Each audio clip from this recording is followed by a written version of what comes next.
Les paysages de l'Alsace centrale se transforment au fil du temps, influencés par l'habitat, l'agriculture, l'industrie, la gestion de l'eau, ainsi que les forêts et milieux naturels.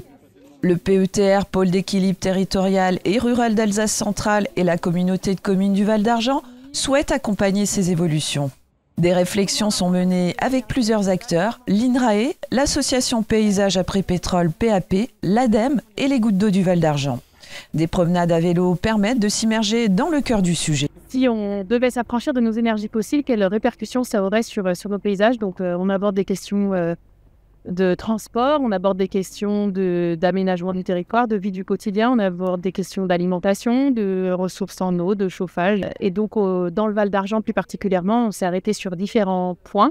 Les balades paysagères visent à renforcer la compréhension des environnements locaux en favorisant un échange d'idées et d'expériences. L'activité humaine au travers de l'agriculture peut aussi être créatrice de biodiversité, puisque sinon on n'aurait que de la forêt. C'est également arrêté à la Croix de Mission où nous sommes aujourd'hui pour aborder aussi des questions forestières et puis d'avenir, essayer de se projeter sur différents scénarios. C'était intéressant de voir comment les points de vue peuvent converger et en même temps amener des facettes particulières de ce champ qui est en fait très vaste. Les partenariats établis pour ce projet enrichissent considérablement son approche et son impact. À l'issue de ces balades, les réflexions et échanges collectés joueront un rôle essentiel. L'énergie a façonné nos paysages et qu'aujourd'hui, on doit se poser la question de comment elle va continuer à forger nos paysages de demain.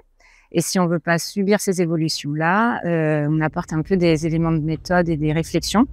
Moi, j'assiste aux réunions, aux dispositifs, et puis ce que je vais produire à la fin, ce sera des articles, des guides de bonnes pratiques par exemple, des rapports qui expliqueront ce qui s'est passé et qui permettront ensuite d'observer les limites, les opportunités offertes par le projet pour pouvoir ensuite les réutiliser éventuellement dans d'autres contextes. Les balades ont pour objectif de sensibiliser les acteurs locaux mais aussi les citoyens à la sauvegarde de notre planète et de notre environnement.